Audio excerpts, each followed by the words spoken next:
the peak of COVID-19, over 1.5 billion students reported feeling affected by school closures.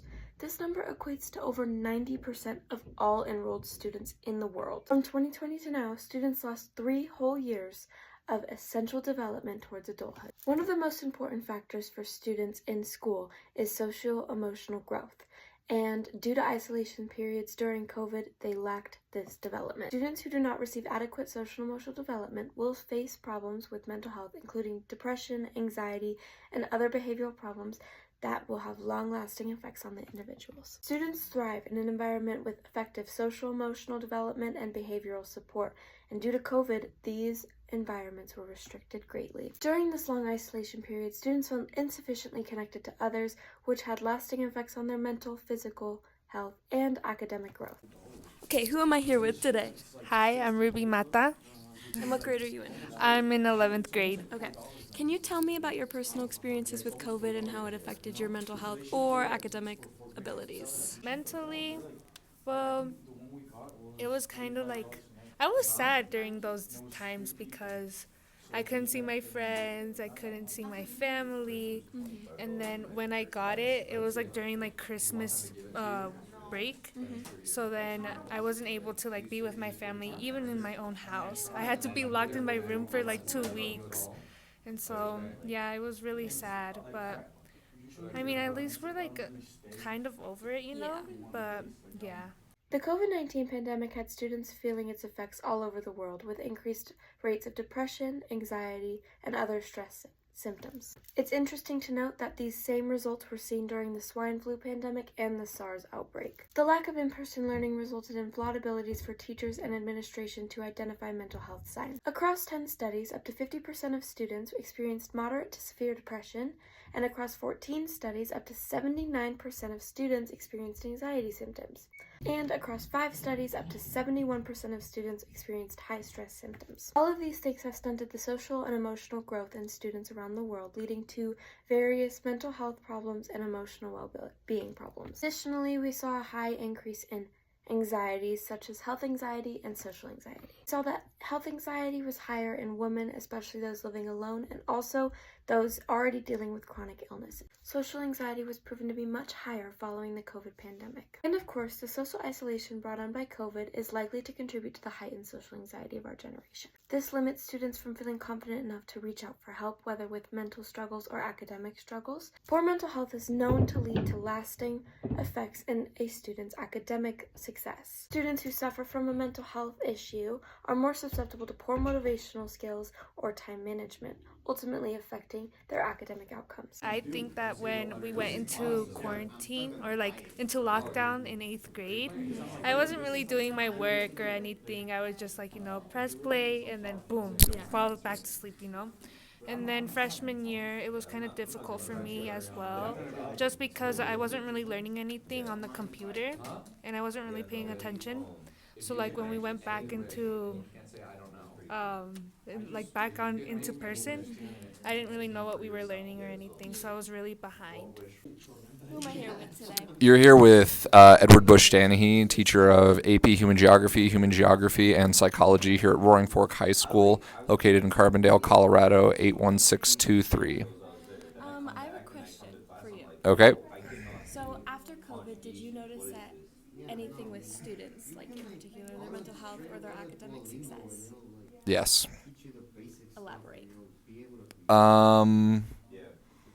They're a lot lazier, and they're afraid of committing to things because they're afraid of failure now. And there's a lot more apathy towards school because during COVID they were used to just sitting at home on TikTok, and that made them happy, or at least they think it made them happy. And now that they're here and they have to work for something, they just don't know how to work. And because of that, it's made them extremely apathetic. They think that they don't need school because they have all of the things that they need without school. But the fact of the matter is they're severely unequipped and they don't know what makes them happy. It was also noted that the mean GPA was lower in students suffering from moderate to severe anxiety and depression. This highlights that mental health has had a highly negative effect on students in school. It is also important to note that the gap between test scores in high poverty schools compared to low poverty schools has increased from 20% in math and 15% in reading. The gap between rural and non-rural schools was already large, and after COVID it only got larger. Another issue students and teachers faced during COVID was chronic absenteeism, with 72% of public schools reporting chronic absenteeism and elementary schools reporting 75% of chronic absenteeism. Low poverty schools reported 73% of chronic absenteeism involving students, and schools reported that 72% of their teachers were struggling with absenteeism as well. With the lack of materials, students lost about 3.4 months of instruction in reading, 3.3 months in math, 3.1 months in science, and 2.3 in English. Findings suggest that chronic absenteeism reduces math and reading achievement outcomes.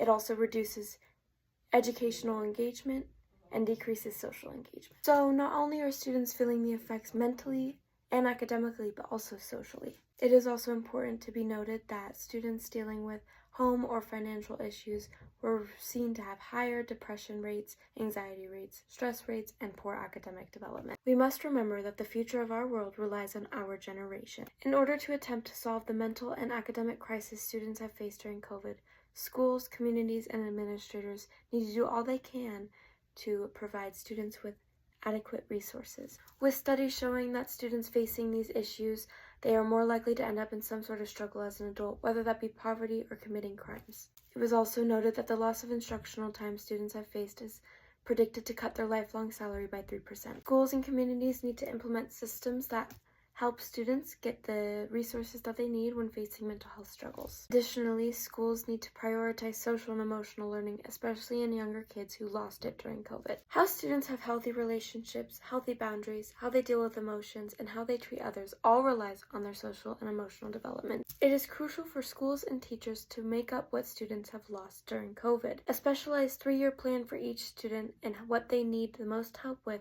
would be extremely beneficial in making up for what they lost. Prioritizing healthy motivational skills will honor and re-engage students who are most affected by COVID-19, especially by aiding those who are typically at an advantage, such as minorities and the LGBTQ+.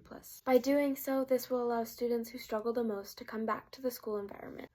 Another step our schools can take to ensure the success of our youth is to focus on mastery over content learning. Instead of cramming all the lost material in one school year, they should focus on topics students struggle with the most and help them master those topics. Although the COVID-19 pandemic may have seemed like it has subsided, its effects have not. Students around the world will continue to suffer from the effects of the COVID-19 pandemic. Therefore, this is why it's extremely crucial to aid students who are struggling. It is also always important to consider those who did not have access to adequate resources such as home Wi-Fi, health resources, etc. The pandemic has set the precedent for what society needs to do for any future crisis. The success of our youth is what our future relies on. We must do all we can to ensure the success of our generation.